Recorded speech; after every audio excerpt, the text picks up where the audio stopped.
going, guys? I hope you're all well. Today we've got a little bit of a bout report video. It's not a live one, we're still working on that. It is a series of top-down photos from a game I had with my friend Ollie. A 2,000 point game, my Kingdom of Bretonia versus his Orcs and Goblins. So I thought I'd do a bit of a overview bat report rundown. And yeah, we'll just see where it goes. We will start with the lists. First up is my Kingdom of Bretonia. So I've gone very character heavy in this one. So normally most people run a Killing Blow variant Duke or a Knightly Temper variant Duke. I've gone for both. So I've gone for the Monster Slayer Duke, usual Shield Roll Pegasus, block it to multiple immunity to multiple wounds. I've also ran the Falcon Horn of Freedman on him, which is the leadership test, and if you pass it, enemy units can't use the fly special rule till your next turn. Usually I run this on a Paladin BSB Royal Pegasus on his own somewhere, but I thought I'd save points and run this on the Duke instead. One for the higher leadership, two for, again, it just saves points on the BSB and lets me take other things elsewhere. Wanted to try and change things up. We've got a Baron on a Barded Pegasus with Ogreblade Knightly Temper, so obviously he's the multiple wound hard hitter, and the Duke's there to obviously kill anything that's monster or important that would be affected by the relevant rules. Gone Double Wizard, which I don't normally do. I wanted to give it a go and see how it performs. So it's a Prophetess level 4, Bretonia Warhorse, Lore Familiar, Biting Blade, Illusion. So this was recording this post January 25 FAQ. So this would have been a legal list now, but obviously beforehand when we recorded it wasn't, because I took the Lore Familiar. With the Lore Familiar, I took Doppelganger to use with the Biting Blade. That was the most expensive weapon I could afford. Usually I'd probably go Sword of Stout-Hearted. So yeah, I took Special Doppelganger, Mirage, Column of Crystal, and I took the regen signature from the Lore of the Lady, which obviously we know now you can't do, but hindsight's a wonderful thing, obviously, with the FAQ. And a level 2 Damsel, pretty bog standard, Bretonia Warhorse, Battle Magic, Ruby Ring of Ruin.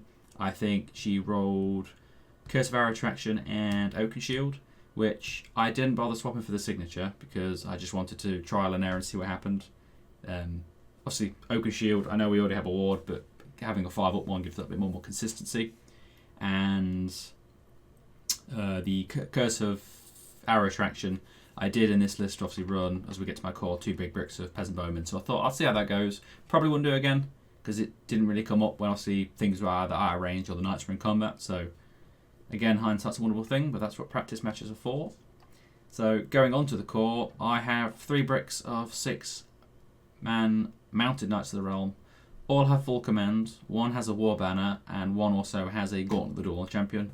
That's solely there just to fill up some points at the end. I obviously maxed out the full 1,000 of my character slots, so I had no more space there, and there was nothing else really that I could spend the 5 points, so I just Gauntlet of the Duel on the champion, the off chance to come up.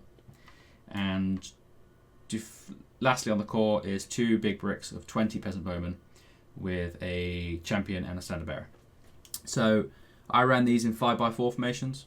And the reason the champion's in there is on the off chance I get charged by lone character lords on mounts, things like that. At least then they can just sort of soak up the champion for a round, hopefully not losing the entire unit, and it just sort of could potentially delay the peasants being wiped off the board. And the standard bearers are in there for, again, potential objective-based missions and events. So usually some do standard bearing units or scoring units. And peasant, obviously, banners don't give you the... Oh, I forgot the actual rule. But the extra points for claiming banners at the end of the game. So for 7 points, you can't really go wrong with not putting them in there. Plus, it brings the static combat res up if on the off chance they do get charged and somebody whiffs in that challenge. And lastly, in the special unit slot, I've got 4 Pegasus Knights, Lancers, and Standard Bearer and Banner Echelons. So usually I run a champion and a standard bearer in the unit. This time I've dropped the champion on experimenting between, because obviously the Baron with the Oak Blade would join the Pegasus Knights. Experimenting between when the unit does face those hard-hitting shooting lists of like the Dwarves and the Empire, Wood Elves, if they get nailed before they make it to combat, obviously if I have a champion and a standard bearer and I go down to 1 Pegasus Knight, the champion is the last command to stay, so I'll lose my banner echelons. And obviously with the Baron in there, I'd rather, if I get down to single Pegasus and the Baron, I'd rather try and against the heavy hit and shooting army, I'd rather make that charge and deny the stand and shoot. So I think just the standard bearer is worth the investment to not put a champion in there, because I think keeping the banner and having that die last is better than just having an extra attacking unit. So it's been working okay, but I'll keep playing with it and see how it goes. So that is the Kingdom of Bretonia list, finishing at 1,996 points.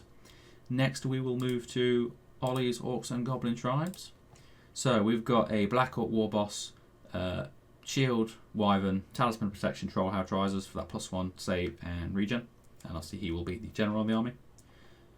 2 Night Goblin Oddnobs, both rocking Illusion, both level 4. So one has Lore Familiar Power Scroll and the other one has Power Scroll Ruby Ring Rune. Off the top of my head, I believed he rolled double Mirage, at least 1 crystal. He took the signature on both for Glitter and a Robe. I believe one of them had Mind Razor and the other one had Shimmering Dragon. Remember those spells being dotted about somewhere? But that's what I remember off the top of my head. We have an Orc Bigboss on Warboss, Trollhide Trousers, BSB War Banner with a Great Weapon. In his core, we've got a 15 mob of Black Orcs, full plate stubborn, 10 with shields, 5 with great weapons, full command. 21 Night Goblin mob, full command, 2 fanatics. 60 man Night Goblin mob, netters, full command, 3 fanatics, and the Spider Banner for that poison for the unit. 6 Orc Boar Boys, obviously joined by the Big Boss. Cav Spears, heavy armor, shields, big guns, full command, big red Radley flag for the +1 weapon skull and +1 combat res, and double Doom Diver. And then that finishes him off at 1999, I think. Yep. So yeah, that's the list. Right, on to deployment of the game and potential turn 1. So, apologies for the camera, it was a bit skew with and we didn't realise till afterwards. So it is cutting off a slight bit at the back of the board here. So down here, this little shadow of a wing is my Duke. 20 Peasant Bowmen. One of the 6-man Knights of the Realm with the level 2. The other 20 Peasant Bowmen are, again, in my woods. I've got 2 sets of trees, one doesn't come off, so the unit's actually where these 2 models are. That's sort of the footprint. The other 2 Knights of the Realm, the left one is also joined by the Prophetess. 4 Pegasus Knights and the Baron. And then on the Goblin side, if we go left to right, we have the smaller unit of Night Goblins. Doom Diver behind, the bigger unit of Night Goblins in the woods. Another Doom Diver. The Black Orcs with one of the level 4, the Lore Familiar level 4 Oddnob. The other level 4 is in the bigger brick of Night Goblins. And then on this top flank here, we have 6 Boar Boys and the BSB. And sat front and centre, ready to get straight stuck in it, is the Black Orc Warboss on Wyvern. So I put on deployment, I believe I was the last person to put characters down. Yes, 6. So basically he finished setting up first, and then I just had characters. So I had this unit of Peasant Bowmen sat on the left flank. We're playing obviously meeting engagement, hence the slanted deployments. I had this unit of Peasant Bowmen. That was the first unit to go down behind the hill, so that eventually they could move onto it and start shooting things. And then everything else sort of went right flank heavy, hoping I could sweep around this house and just sort of open up this side of the board. And the Warboss obviously was placed so that he could see and charge the Peasant Bowmen. And rather than allow that to happen turn 1 and just them get hit, give ground off the board given how close I was to the edge, at the least, I thought I'd counter that by putting the Duke on this side. Just to try and stray him a little bit. I know I've got a lot of manoeuvrability, so it felt weird putting him on this side to protect the Bowman, but I already had a lot of investment on this side, so I thought if I've got something on the left flank as well, it splits up forces. So obviously I prayed for the lady, so Orcs and Goblins got turn 1. Turn 1 wasn't a lot of movement, it was mainly the Wyvern changed its mind and shimmied over back into the centre of the board to prepare for everything else. Yeah, so turn 1, a few holes in the Knights caused by stray Doom Divers, and that was it as far as casualties were concerned. End of Bretonia turn 1. I got the Oaken Shield off on the level 2's unit, 5 up regen from Lady's Gift on the level 4's unit. Bit of repositioning on the Lancers here, just to not go too aggro, but set up some positioning ready for the turns to come. I dumped a Column of Crystal on the right flank, just in case the Boars wanted to try and progress and get in my face. So I'm outside the charge arc anyway. It was more just so we couldn't full march and sort of block up this passage here. And the distance between the column and the board edge, he couldn't quite squeeze through either. So it was more just to block him off than a bit of a defensive manoeuvre on that side. The Pegasus Knights shimmied over to centre board just to give me some options. They are out of charge range for the Wyvern, and the Peasant Bowman at the back just moves further forward just because he had no targets to shoot anyway. The ones on the back hill, I think when I took the picture I forgot to move them, but then they did move onto the hill. The Dukes obviously just moved centre field. You know, he threw his hands up. He's offered that challenge to the Wyvern just in case he wants to take it. So then it puts the Black Orc Warboss's decisions into, he could charge either the Duke or the... I think I left these slightly out of range. Yeah, I think I was 1 inch over. I think I was in fireball range, but not charge range. So basically, his only charge is the Duke if he wants it. But then obviously, if he tries to move up and reposition himself anywhere in the centre field, then obviously on my turn I can charge him. So not a lot going for Bretonia turn 1, just a setup turn. End of turn 2 for the Orcs and Goblins, you'll notice the Black Orc Warboss is no longer there. So he took the challenge. He thought, oh well, I can't escape the Duke forever. I'll charge in. It's going to go one or two ways. I countercharged just to get the higher initiative.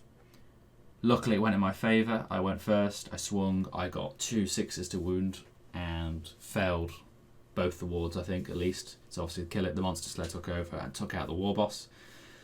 Big turn for the Bretonia, taking out the General on turn 2. And then again, everything just sort of repositioned. He took a reform with the Boars and moved up with the Black Orcs and put his own Column of Crystal down in the middle. Again, luckily, nothing's really in range of these shooting bricks at the back. The Doom Divers again took a few shots, I think, at the Peasants this time and took a few out. And he didn't dispel my Amazing Play Gift. With obviously being out of range, it was just a fated attempt. So end of Bretonia turn 2. Again, not going too aggressive, more of just a setup turn. So the Peasant Bowmen obviously both moved up to get further in range. The Duke's gone centre field to give him some options. I've basically done the same thing on this flank, so I've Column of Crystal the gap in the middle just to close it off while I set up the charges. And the Pegasus Knights, as much as I hate this being a thing, but skirmishers until they change them obviously will be able to do this. I've positioned myself hiding behind the house, but give myself line of sight to either the Black Orcs or the Boar Boys, so on my next turn I can decide which way I want to go and what I want to charge with. So this was basically again just a setup turn. I think I attempted a few shots at the Orc Goblins, maybe shaved 1 or 2 off this unit, I can't remember. And I fireballed the Black Orcs, and I'm not sure if I killed 1 or 2. Don't believe I did.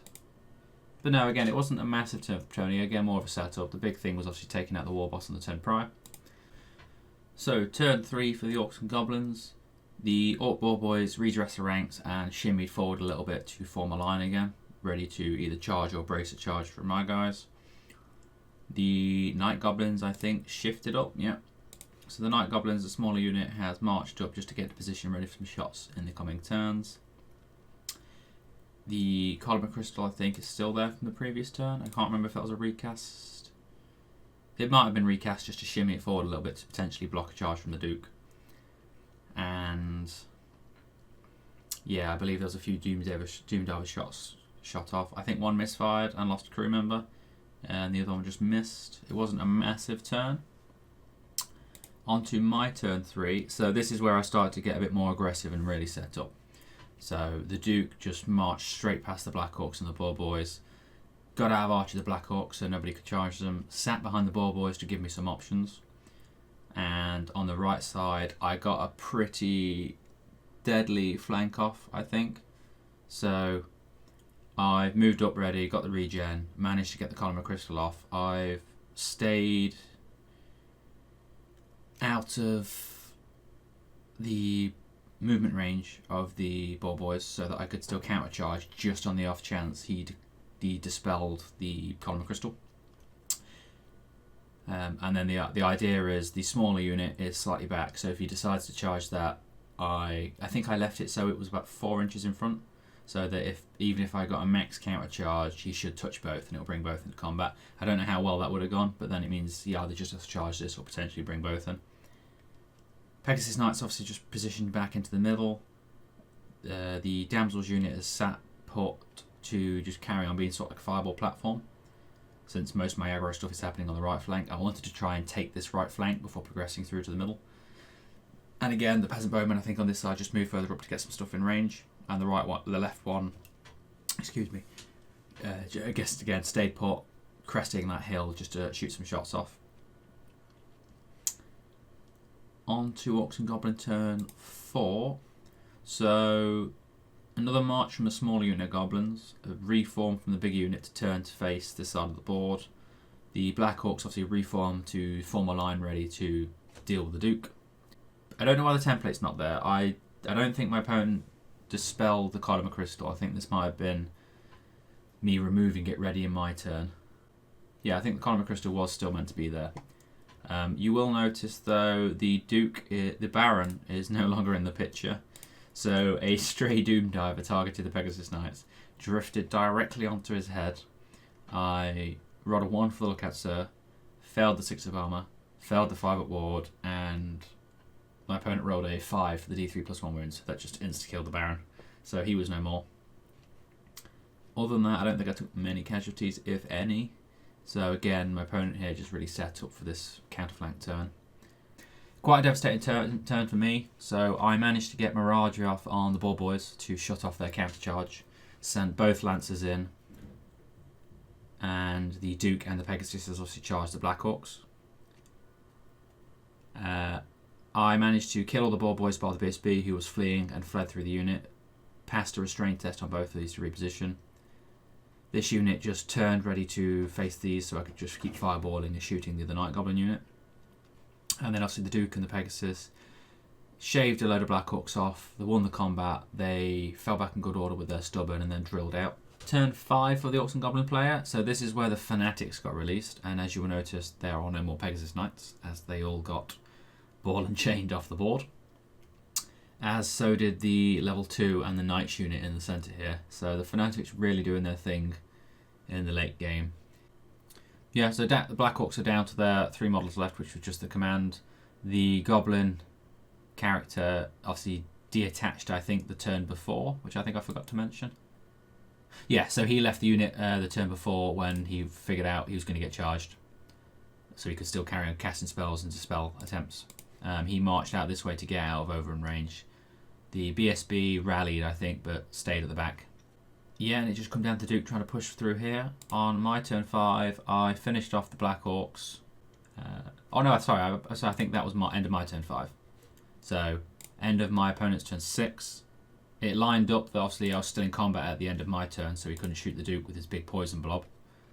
So that was safe. This is at the end of my turn 5. Finished off the Black Orcs, restrained with the Duke. Sort of just stay put on this flank, just deciding sort of what to do. The right unit, obviously there was a Column of Crystal here, so they couldn't really do anything. The left unit was preparing to which unit to charge, and the Python Bowman obviously just taking pop shots or whatever's in range. At the end of my turn 6, I managed to squeeze the smaller unit of Knights of the Realm around the corner to charge the Goblins. They're here, but obviously they're dead off the board. Managed to kill them and cut them down. The Duke, we were trying to work out points and it was quite close at this point. So I was trying to work out what to go for in terms of get some points back. And it turned out the Wizard was the best bet. So he did a flee reaction. I didn't redirect, I just pursued, tried to gun him down because I thought it was do or die. I failed it by 2 inches, so the Duke just shot shy. However, with the Wizard fleeing, giving me 25% of his points, just tipped the tie to give me the win. I think it was, I can't remember what the end score was. I want to say it was like 12, no, it was close. I can't remember what the exact points were, but there was only 2, maybe 300 points in it. And it basically came down to the wizard fleeing. If he had to make the flee, but then we worked out afterwards that even him fleeing, I still got the points with me killing the unit in the middle as well. I think that's what tipped it, actually. I think I needed to either catch the wizard and kill him, or force him to flee and finish the unit off. And luckily I managed to get the latter half of that arrangement. So, win for the Grand Army Bretonians. I think the list performed pretty well. It was quite passive few turns just to set things up. The illusion magic really helped me control certain aspects of the game. I'd definitely say the dice were in my favour on the side of spellcasting. So I got Column Crystal off and Mirage every time I needed it. My opponent didn't get it off when they needed it, and also didn't dispel it when they needed to. So the lady was definitely on my side in terms of spells. Going forward with the list, obviously I could keep the Law Familiar build on the level 4, but then I would have to drop the regen spell and change it for either a regular spell or Glittering Robe. Or I could just roll the dice and drop the Law Familiar and spend another 30 points on something else. Maybe, I don't know, a bigger sword, just in case you get Doppelganger, but I'm not sure if... I need to play around with that. I'm not sure what's better, having disposable regen or a set theme in mind with the Law Familiar. But we'll keep practicing that and see how it goes. I think we discussed this afterwards, and I think the biggest downfall was, so the Orcs and Goblin player castled quite a lot, which I think was the right thing to do, but it meant the big block of 60 fanatics was sort of out of the game till turn 5. I don't think they shot till turns 5 and 6, just because of the distance of the bows being 18 inches, and I sort of manoeuvred predominantly around my right flank. So obviously kept them in the woods, just thinking if I go up the field, at least then if I charge into the woods, it's disordered charges and all that jazz. But the turn 2 was definitely the turning point for me. Like I say, that the general versus general off, it was do or die. Like that could have easily gone both ways, but luckily I got the 6/6, and that's what he's there for. Sometimes it comes up when you need it to, sometimes it doesn't. That's just how the cookie crumbles. But yeah, this bit of a haphazard panel report. We are going to work on some live ones in the future, hence why the top-down camera setup's there. So this was a recording. I've just put snippets out of it for now, just to fine-tune some things like mics, camera positioning, quality, things like that. I will keep doing these sort of battle reports for now until, again, I get something more permanent up to do live battle reports. So stay tuned. I hope you enjoyed this, guys. Anything you spotted we may have done wrong, please feel free to shout me out. I always like little rule debates and queries. And again, if you think there's any improvements either one of us could have took on the list or anything we took wrong, jump in the comments, and yeah, just stay interactive. I hope you enjoy, guys, and take it easy.